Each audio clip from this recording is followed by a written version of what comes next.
Hey, welcome back to Dark Cloud 2. I have to do things. I can't really recall. I really should just like start every video by rewatching the last few minutes of the previous one. But that would add a degree of consistency and streamlining, which clearly I wish to ignore. No, I'm pretty sure I have the monster summon badge if I want to go talk to the Hamara. But let's review. We have 60% culture. Or no, we have 60% completion, 36 culture. Okay. So let's focus on the eatery first. We need to build some stuff.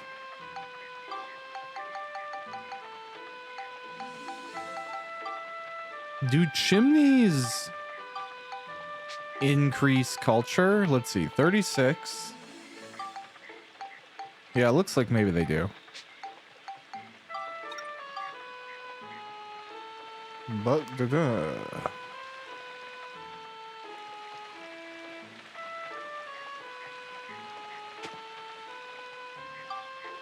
great. Are we more cultured now? We are. Look at that. And is that all we needed actually for the eatery? Okay. Let's immediately go into the future. Whoa, and view the eatery. You know, let's make progress right off the bat.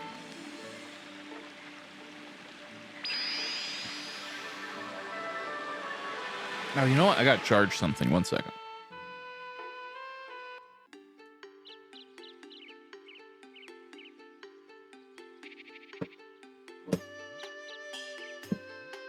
All right.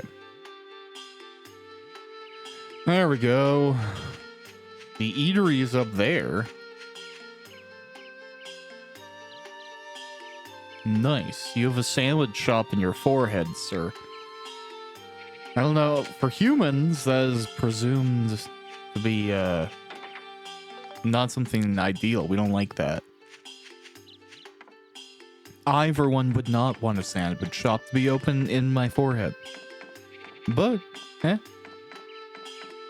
I guess it's better than becoming a sandwich shop and like being shopped around. So, am I eating right? You won't grow big if you don't eat. So be sure to eat well, okay? Okay.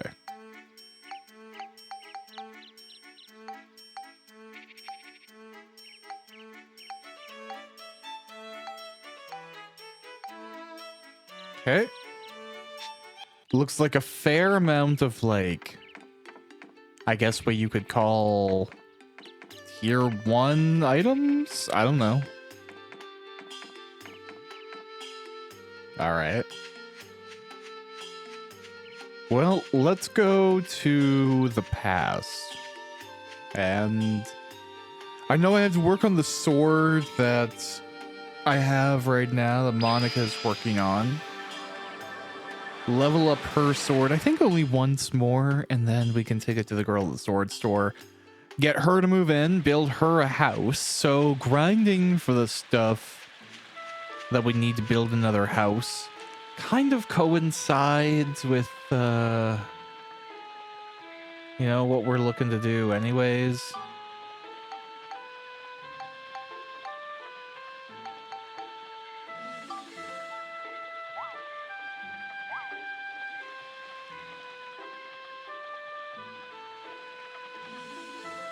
Yeah, like I'm gonna put all this back down. I just kind of wanted to,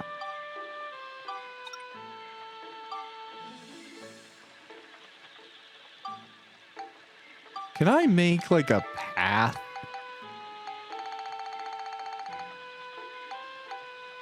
Yeah, okay.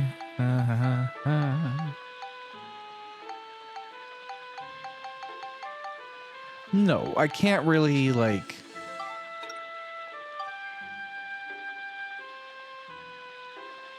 put a path down. In which case, I'm just gonna kind of...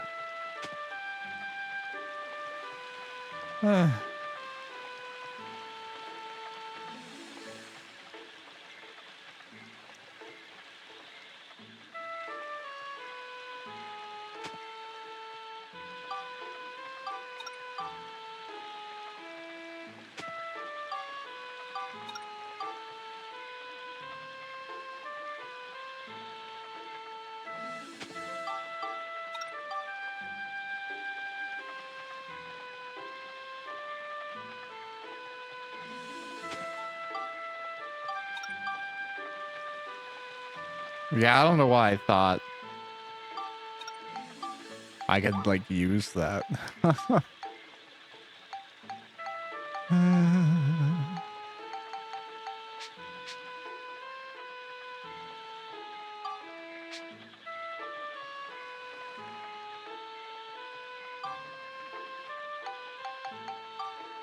Yeah, I'd like to place that over here if possible.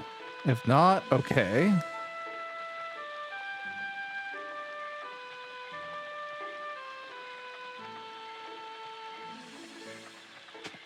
Yeah, that's fine. Okay.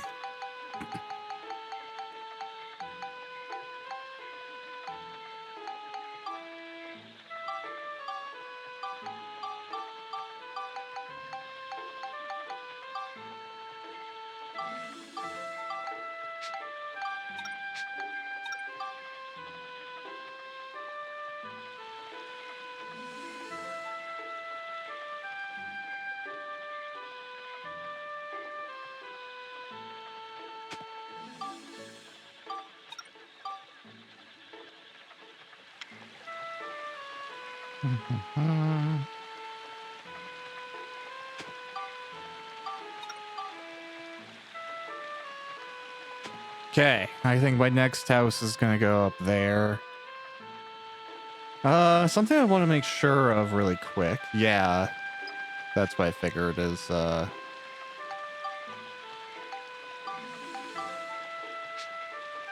that's what I thought. I don't want to break the future real quick here. So everything is good. Everything is good. All right. So now let's focus on doing what we need to do. Oh, there's a mysterious thing to do for Elder Jirax's branch restored. Okay. Well, it doesn't change the fact that I probably need to go do a little bit more grinding as Monica anyways. And I guess I can talk to the Hamara and get the thing, right? Like, there's no harm in that. I think it's the second level, but I'm going to start at the first.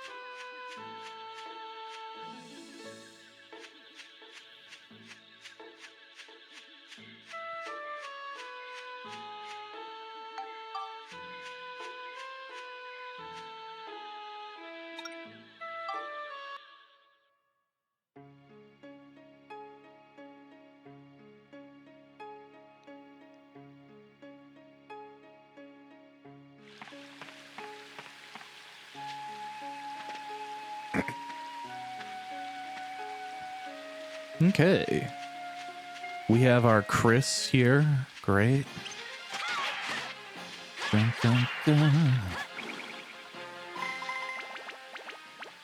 And yeah, we're upgrading swords, so I guess I'll just focus on upgrading the sword, right? Not bother with anything else. We need more rolling logs, and those don't come from... Oh, okay. Look at that. Hi. I've been getting a lot of sun drops lately. Got so many they're coming out my ears. Take some from me, would ya? Here.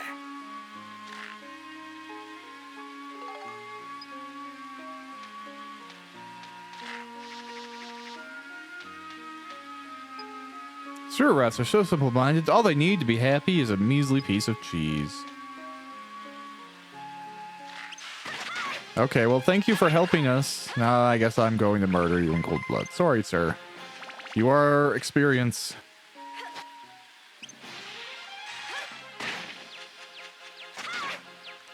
Doo-doo. Cool. So the sun drop lets us ultimately go and deal with the final boss. But we're not going to deal with that right now. Final boss in this area, not the game. Jeez. We are not there. There's a good number of areas to go through yet, if memory serves. Although the one that stands out the most, for whatever reason, maybe it's just because it was really pretty, is the water level. Like where you start, it's like these caves or whatever. There's like a windy valley thing where there's like crazy cliffs and stuff, and I'll be interested to see how that's held up in my memory. But I do recall, I think it's level after that, which is very water. But it was pretty, because this like cel-shaded style of graphics kind of renders water in such a pretty way. I don't know. There's something about it that stands out beyond its generation to me. Some games do that. Like, I know I love it, so I'm obviously a fanboy. But Final Fantasy XIV, I feel like one of the things it does best is water. Like, it looks so good. It looks obnoxiously good in pretty much every single situation.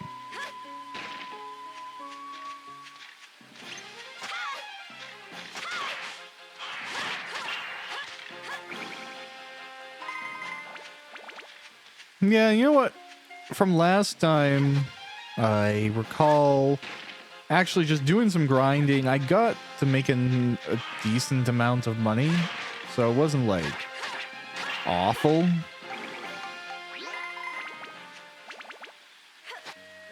There's probably tons of stuff I can sell.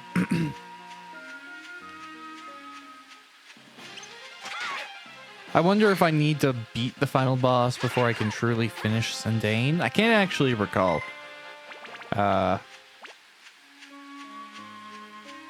Just because, geez, how many years ago was this game released now?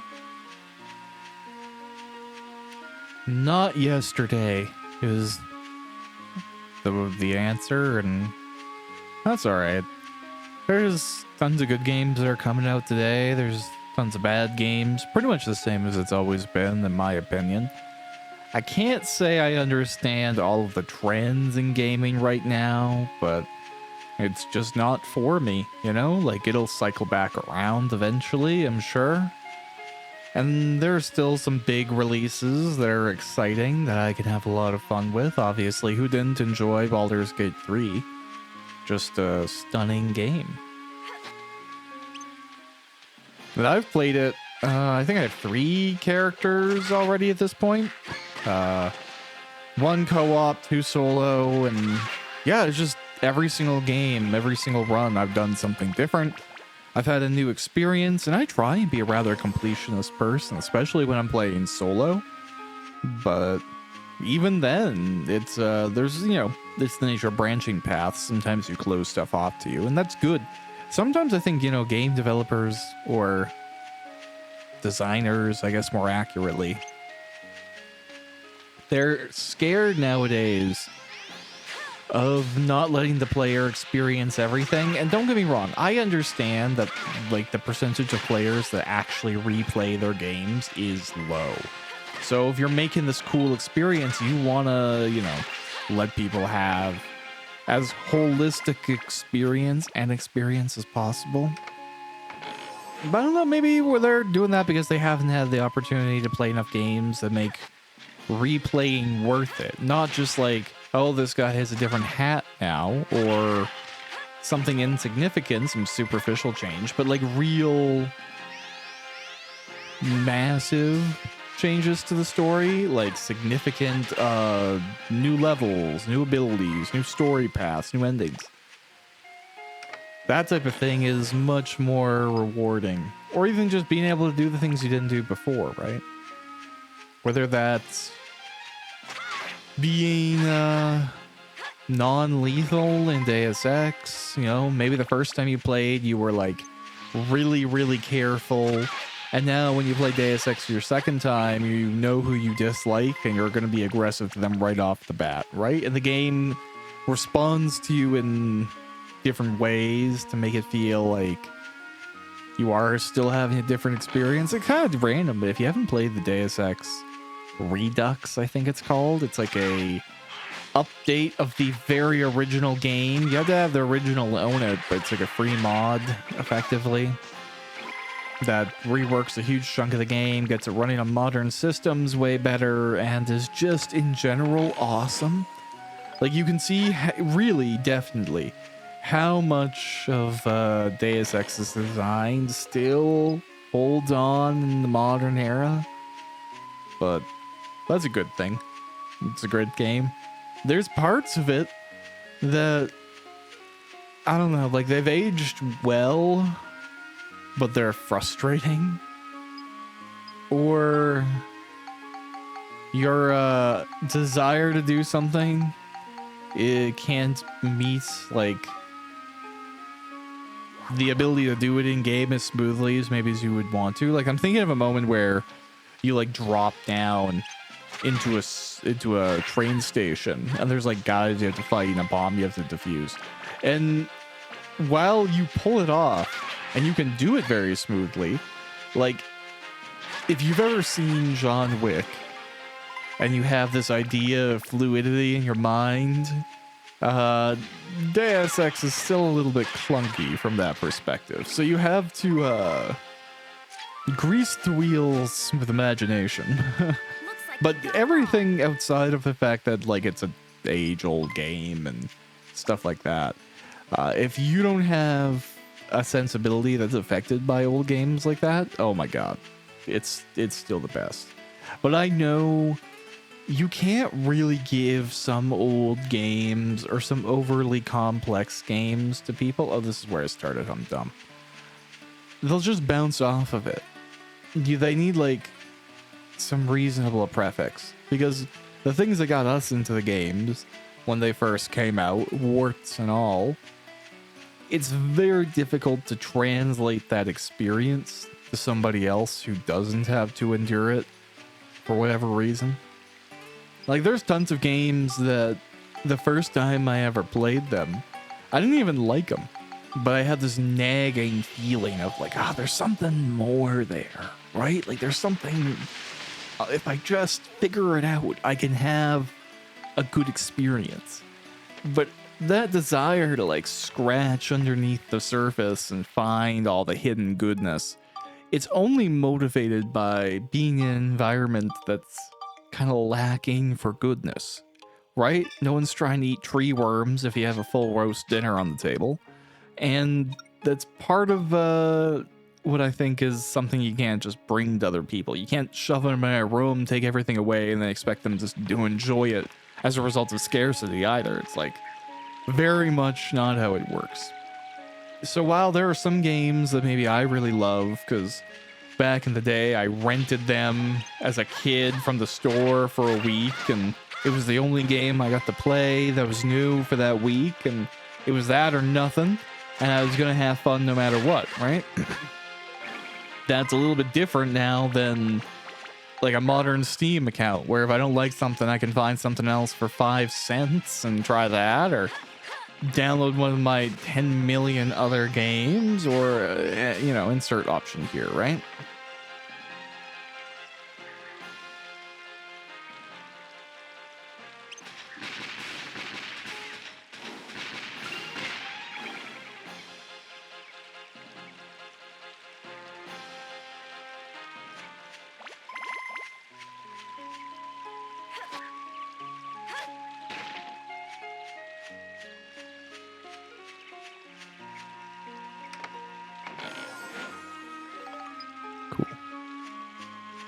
Yeah, even like, again, I always talk about it because I play a lot of it, but Final Fantasy 14, huge fan of that game.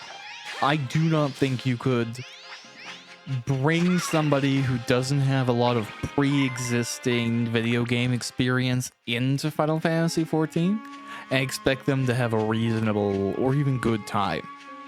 They might be enamored by the world and the characters and stuff, but I would straight up expect them to get stressed with the nature of the mechanics and how you're supposed to interact with everything and the complexity of that process, just because it builds on so many other video game experiences that, like, people who play MMOs are kind of freaks. I say that as someone who's, spends thousands of hours playing MMOs.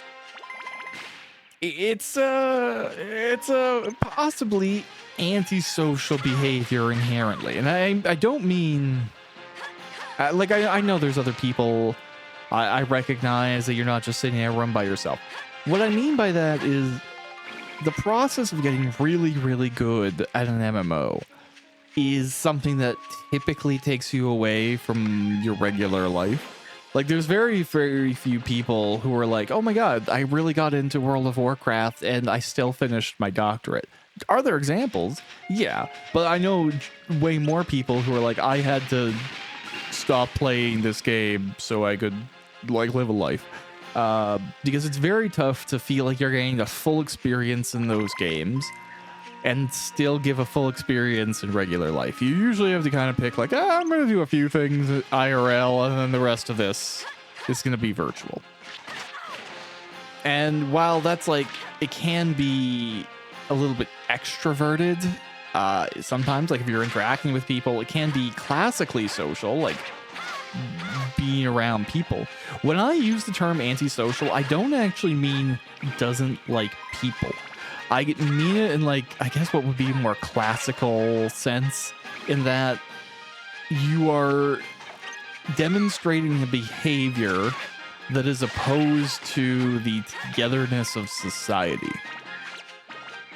Now, again, I love MMOs. I don't think they're bad. I actually think they're great. I think they're a really helpful escape in a world that maybe doesn't have as many great things or escapes or positivity or hope or etc. in it, especially lately. So, while I think MMOs are good, I recognize that technically, you know, like discounting stress relief and escapism and all that stuff, playing an MMO has never like gotten me a promotion. It's never made me a better person. It's never saved someone who is financially hurting or in the midst of a crisis or in a war zone or something, right? Like, me choosing to sit and look at a screen can be really good for me, but it's not really benefiting the world around me. So it's a thing. It's not everybody can just pick up an MMO and truly get everything out of it that I think is there to be received. Because it's more than just, the graphics on screen, the gear you get, the mechanics of that, the people you see. People who like really need an MMO, like myself, there's probably a reason they don't want to spend all this time in the real world. Yeah, I read a whole book about this thing. It's called On the Line. It's like just me and my thoughts about the reality of MMOs, the people who play them, what would happen if the rules of those games kind of came out and were the rules of the real world. Because folks like, I'll say us, because I imagine if you're watching this video, you probably play a lot of video games. It's very easy for us to adapt to those rules, maybe even pleasant, the structure. But I think more than that, when you play video games, and you play an MMO, when you play anything difficult, easy, usually there's commiserate feedback for the amount of effort you put in, right? Like, I love all the Dark Souls games, I've played Elden Ring and stuff like that. And those games, while yes, they are difficult, you usually get really cool rewards for overcoming challenges, whether that's unique gear, unique spells, weapons, new areas, shortcuts, etc. That is not what real life is like. I've put in tons of effort. I have authored 7 books at this point in my life. I don't even own a car, bro. Like, you know, like, I'm not saying I deserve millions of dollars or anything like that. I'm just saying, for the hours and hours and hours and thousands of hours, right, of writing, researching, practicing, developing the style, doing all these things, putting in the work to get to a place where I want to be and achieve goals that I set out for myself. If I was a video game character, right, and I spent the same amount of time grinding, I'd be rich. I'd be max level. I'd be at the top of the game. I'd have rewards that reflect the amount of time I've invested. In real life, you just have a back problem now, you know? Like, there's no reality based system of rewards. It's just you do stuff and maybe other stuff happens. Which I would say is disappointing. That's why I prefer video games.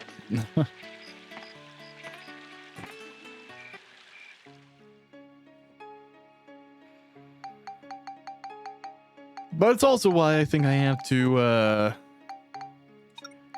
reframe some things, right? Like with my most recent book that just came out like a few months ago, I think, like that. We had an audio drama. It was like 20 episodes. And then I released the book after.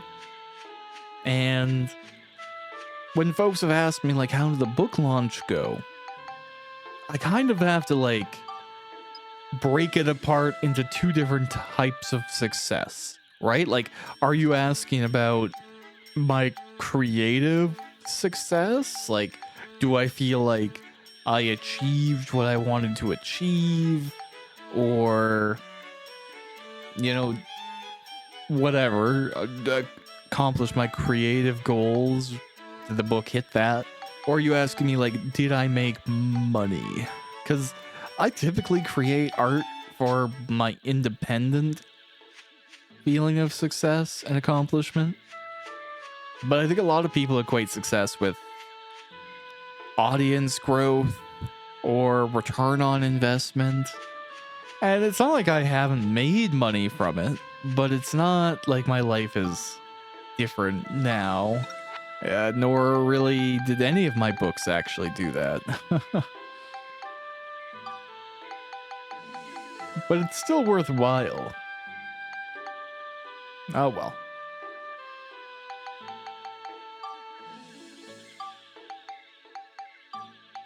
You know what? Monica's more defense right now, so I guess Max, you get the health. Oh.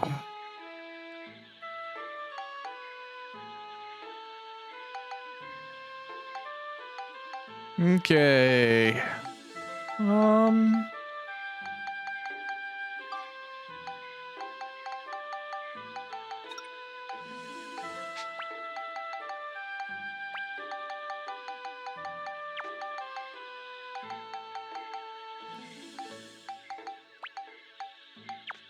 Cool.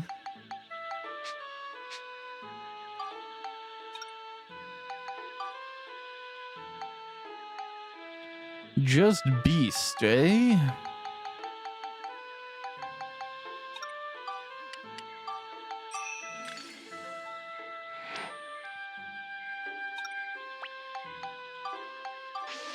You know, on that topic though, sometimes like when you publish books, I mean, you start like sharing that that's something you do. Naturally, people will come up, ooh, a chopper. And they're gonna like ask, oh, I want to write a book, or I have this idea. What should I do? Like, what's the process of writing like? Or do you think this is a good enough idea to actually write and turn into a whole thing? This thing looks like, kind of looks like that elvish sword. I actually almost had one. Anyways. But my biggest advice to people who are doing any sort of creative project is that you need to work on your creative persistence first. Like, the first day or two of a project is fun. It's all ideas or this or getting excited or jotting it all down. And it's not like that's not something you have to do. But the rest of the work is where it gets difficult. And every story is going to have to be challenged and evolved. And you're going to have to work on... you know what? I actually don't need to be here. You know, making sure the plot makes sense and your characters make sense. And what do they do? And what are all your chapters like? What are your chapter structures like? And what do you do in between these scenes? How do you get to them? You know, there's a lot of things that have to be done, and it kind of has to be done no matter the topic.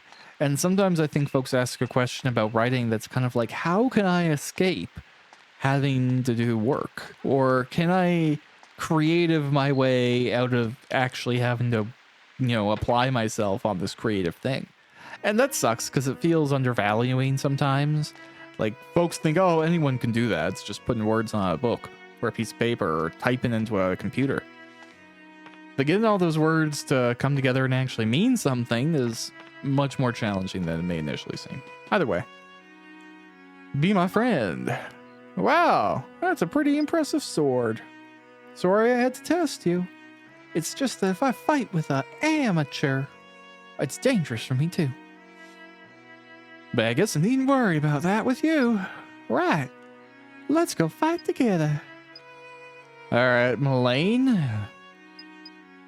Cool.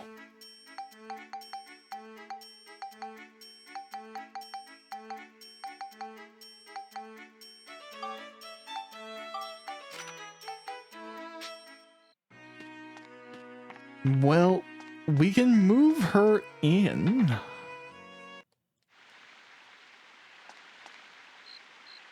But I don't know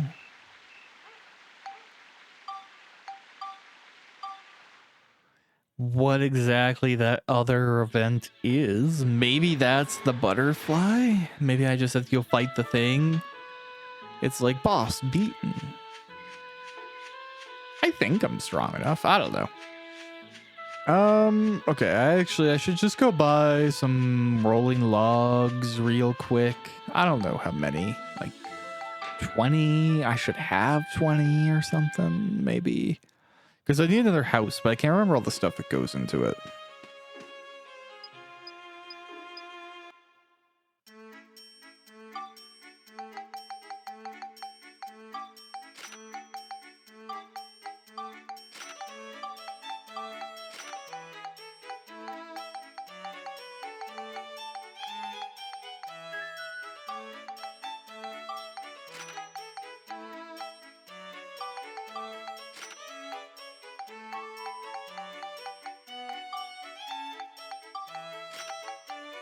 Okay.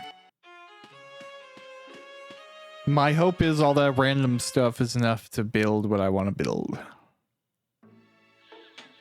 Because I guess I already have like a stand and the cart, presuming she needs one. Maybe she won't. I don't know. Whatever. Maybe I can ask her what she needs too. Maybe it's something that like she is to tell me. I don't know. We'll see. Okay.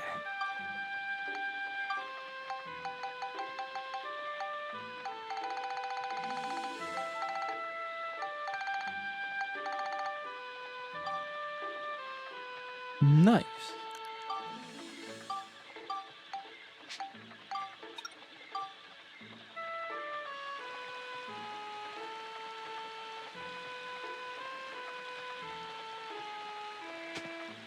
Cool. I want it a little bit back, so you got like some room up front.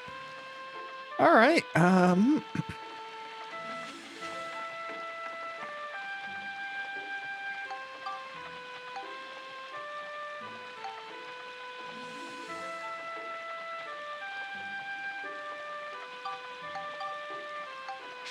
Cool. All right. So now that Mullane lives there, yeah, we don't have the culture points yet, but we're really not far off. And I could probably just make a chimney and slap it on this thing.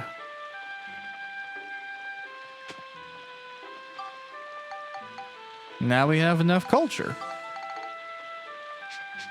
But what we don't know is what remains of putting together the branch, Elder Jurak's branch. Hello. Some say it's not for women, but the sword does not care who holds it. May the best fighter win.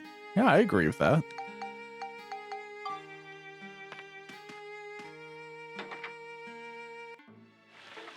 Although, I like when choreography doesn't make women fight like men and instead plays to like realistic technique that could have them win in situations. Because I love like a good female fighter. I just hate when like they punch somebody in the face like a guy would, and he like flies across the room, even though she is like 70-pound difference with the person she hit. Like, there are absolutely, I'm not denying, skilled, amazing female fighters.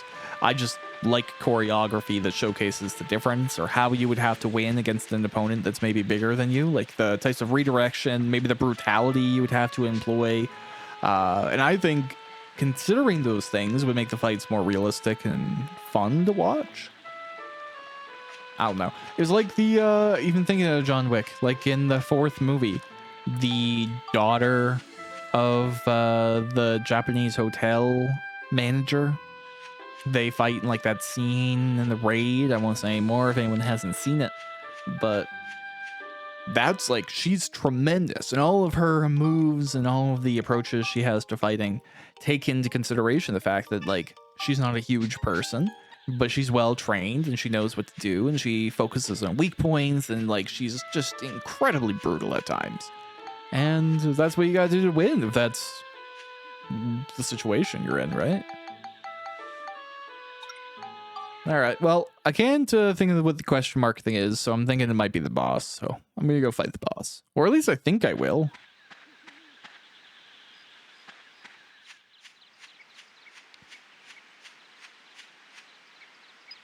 There's a swamp here. There's something kind of mysterious about it. Okay.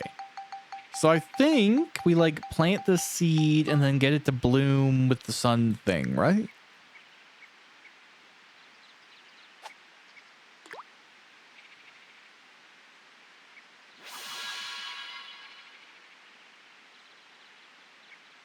Beautiful.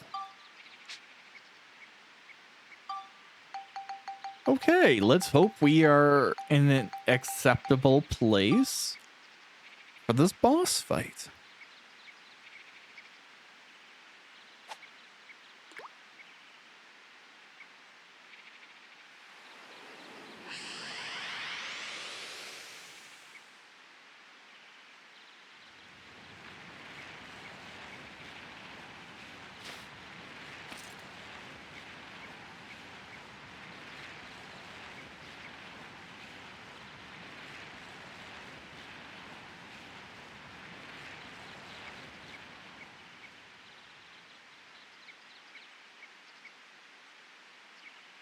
Is this a flower?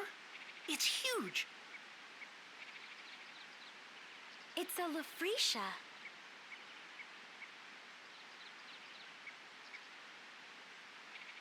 Oh, okay, cool.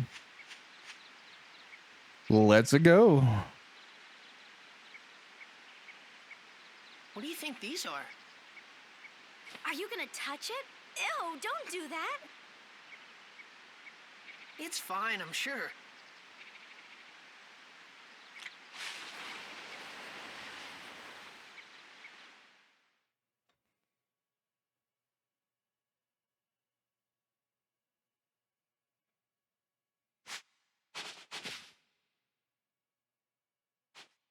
These petals are huge. Actually, they're kind of gross.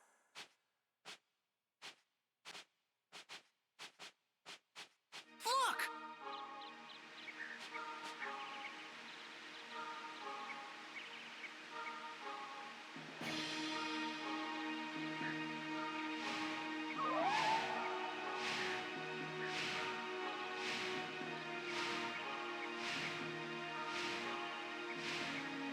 It's so pretty.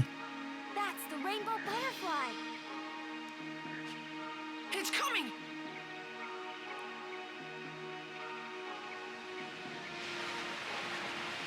Out of the blue? What'd we ever do?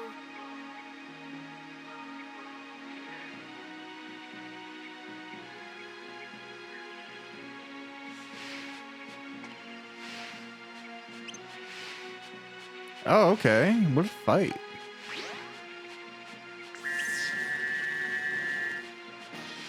Nice. I love lasers.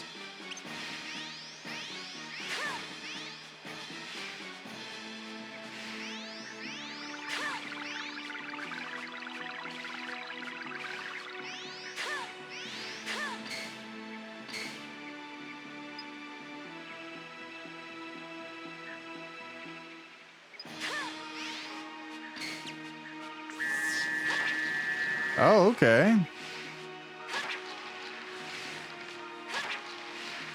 Well, thanks for telling me that, game, because I would definitely walk around like an idiot otherwise. Does this help? Does that like put out some spore thing that attracts it? Yeah, get in there. Whoa. Oh my gosh. There's little butterflies now.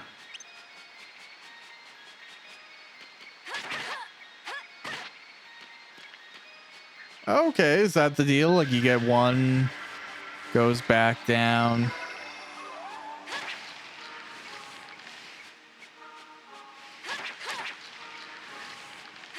Well, honestly, that's fine by me if that's how this boss is gonna go. Oh. Oh, there we go. Oh. Now I have so much antidote. You poison me all you want, Rainbow Butterfly. Although, geez, I should just make sure. Yeah, okay. Hate to play a boss fight and then not be recording. Like an idiot.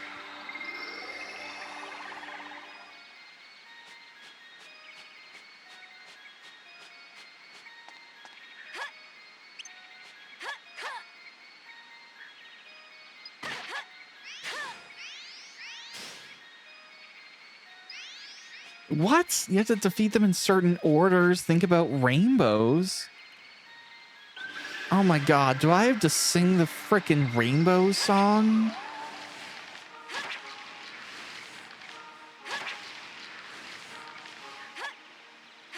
Think about rainbows. God, I haven't been in an elementary school classroom in so long. Do you know how long it's been since I've been in an elementary school classroom? Think about rainbows. Red, yellow, blue, green. Oh my god. Okay, 1 second. What the? I gotta pull up a picture of a rainbow. I know, like, he's rainbow, but, like, I don't know. Is it up or down the wings, right? Like, I don't know. Okay. Oh god, orange and yellow better be pretty clearly different. All right, let's go red.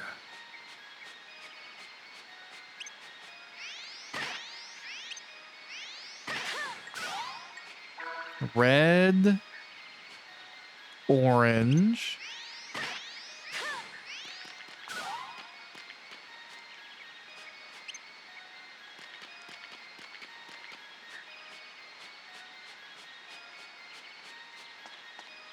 Yellow.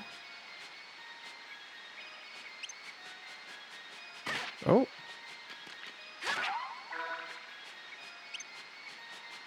Okay, green, blue.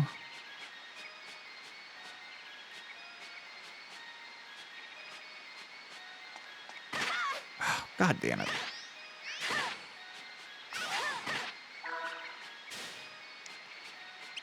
Okay, I guess this is considered indigo. I don't know if I'm timed on this. I hope not. Oh, god damn it.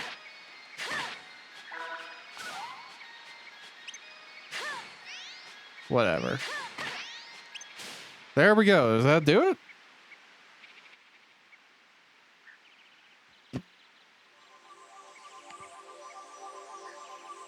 Wow, okay. No wonder I don't remember this boss fight. It's not really a boss fight. Oh, hey, you're a person.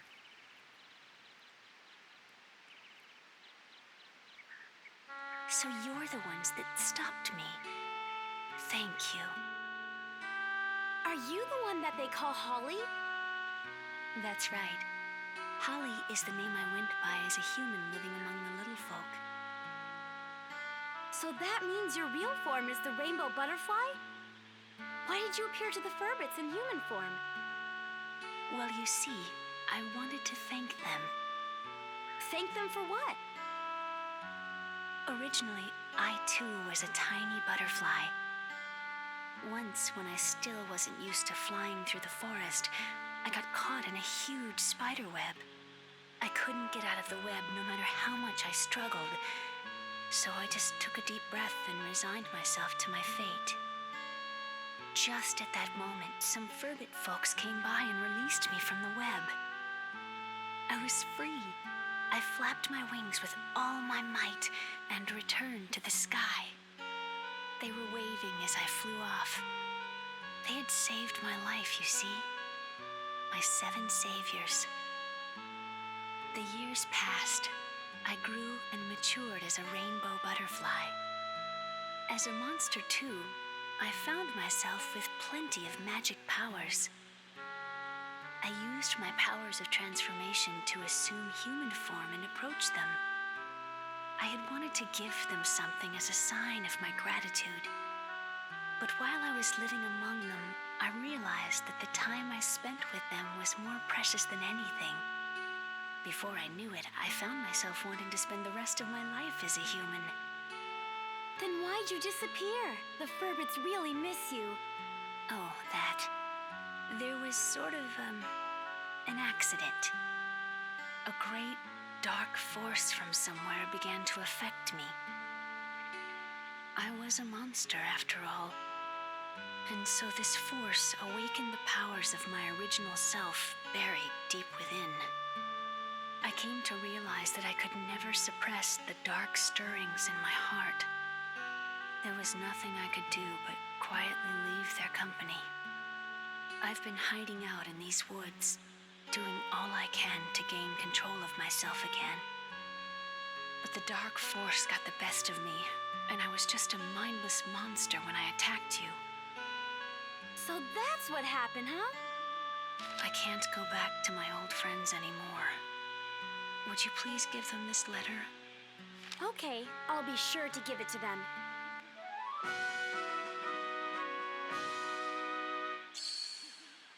Okay, seal Perhaps the envelope. dark force that controlled me is what you'll be fighting from here on. It's an incredibly fearsome power. You must not lose against it.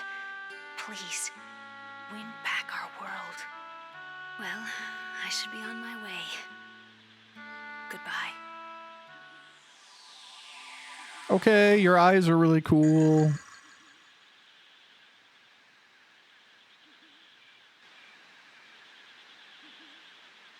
Let's try to get to Jurak. Okay.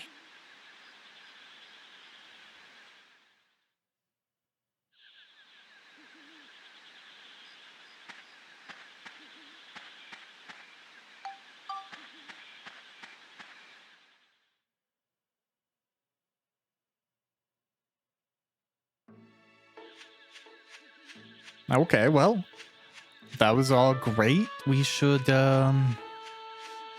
save just to be safe.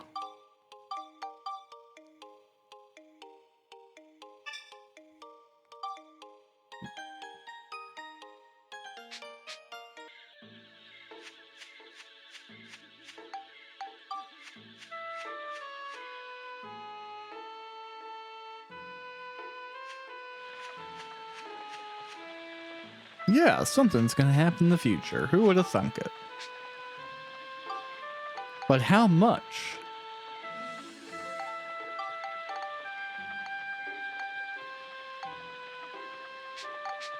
Ah, well, maybe we'll learn. Or maybe the flag for it is once we see the event.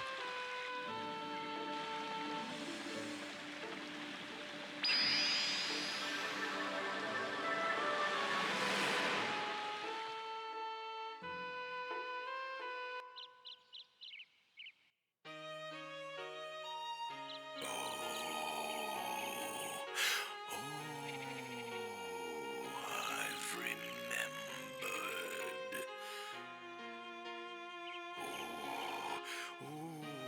I remember about Griffin.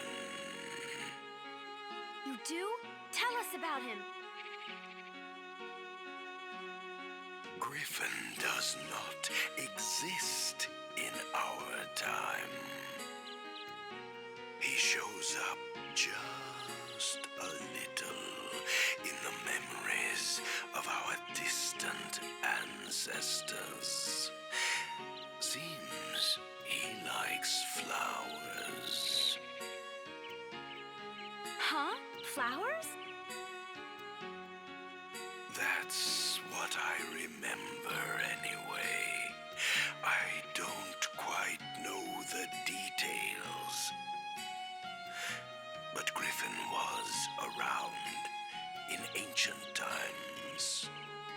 He is sending some strong otherworldly powers into the present.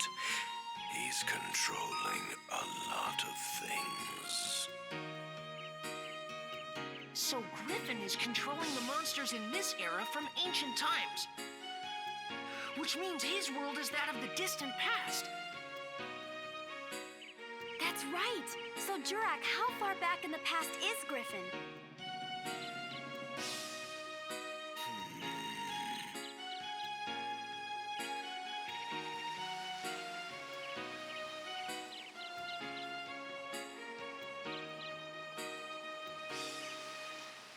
I'm not really sure.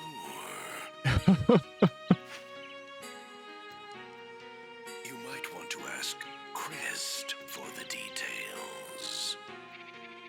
Crest? Crest, the great sage, the greatest and wisest sage of all in my era.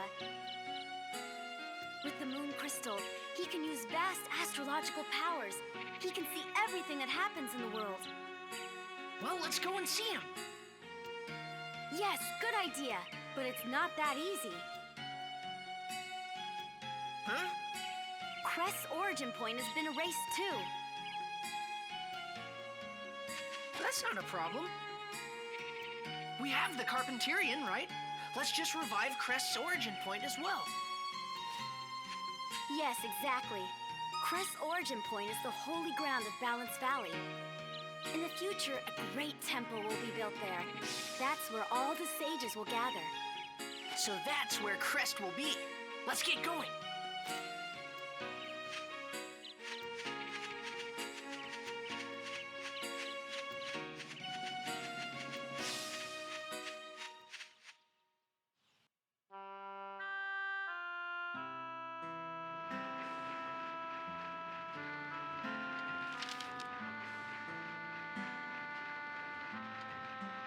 Hello, everyone. How are you? This is Holly. I'm sorry to have left you so suddenly, but I have reasons that prevent me from staying with all of you. You might already have an idea of what those reasons are, but for me, the time we spent together was truly wonderful. Holly!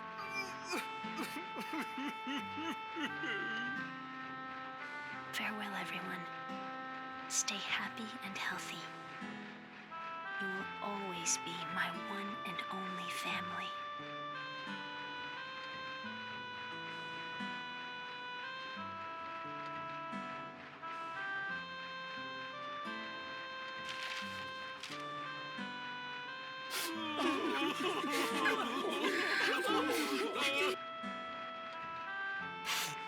Holly, how could you? How foolish of you. Human or butterfly, it doesn't matter. Holly's just Holly to us. You knew? Of course I knew. I could tell she wasn't human just by her scent. But if Holly chose to approach us as a human, that was perfectly fine too. We don't care so much for outer appearances anyway. By the way, Monica, What? we want to go with you two on your journey. What do you think? Really? You want to? Of course. With your help, we'll be able to put the world back to normal in no time. And so, our adventures in the forest came to an end. Holly, the mysterious woman who got lost in the forest, wasn't you, Mother. But for some reason, I wasn't surprised. I always felt you'd be at the end of this journey.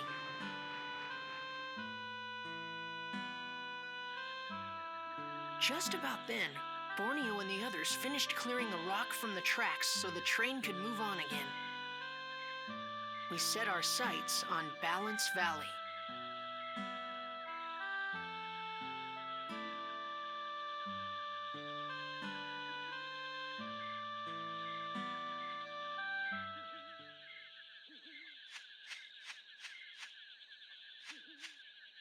Okay, that doesn't really help. Is this the thing? Okay.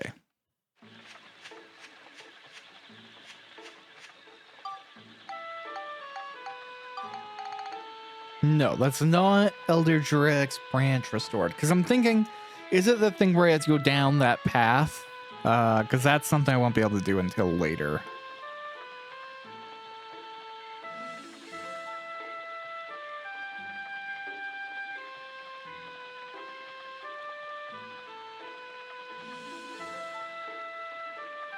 Hmm.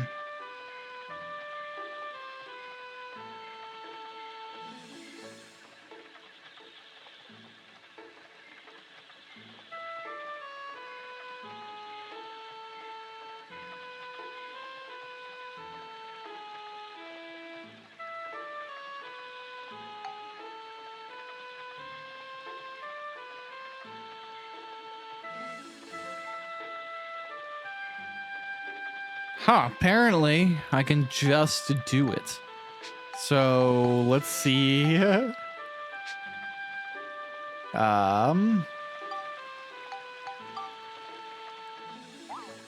I'll move these because I'm gonna need all that space.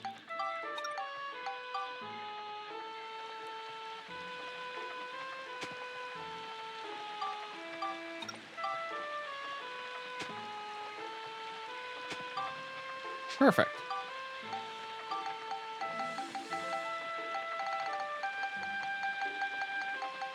Yeah, do I have the bit? Might not have the bit yet.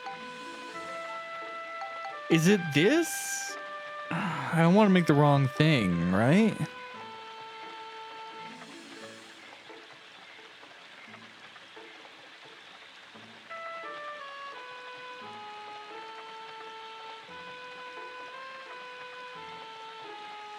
Hmm.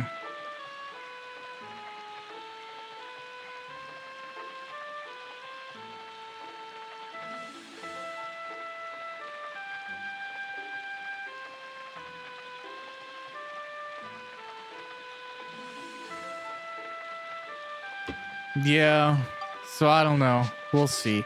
It might be that path. I guess I have to put some branches around, and unsurprisingly, we can get Holly from that cutscene to eventually live in this village, so I'll follow up on that maybe after chapter 6, if that's the path I need to go. Okay, well, geez, I guess we're on to the next area, aren't we?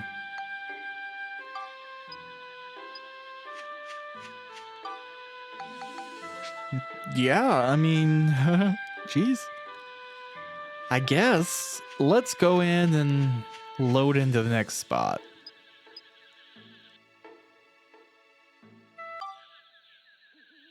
All right, let's move them out.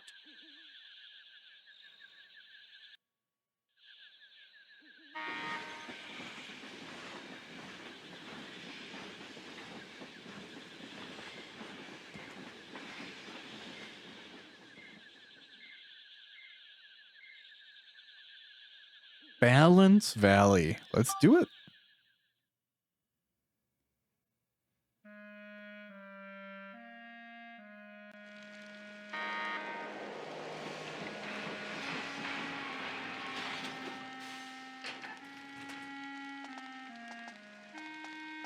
Wow, they even have a station here.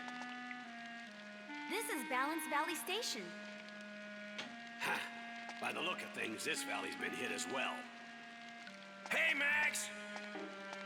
We'll take care of things at this end. You take as long as you need. Thanks, Borneo. Go get 'em, kids. Be careful out there. Okay, I gotcha. Okay. So this looks to be our new area. The caves are still pretty. So, where does this go? Balance Valley itself? Okay. Cool. Then we're going to pick up from here next time. Thanks for watching Dark Cloud 2. Bye.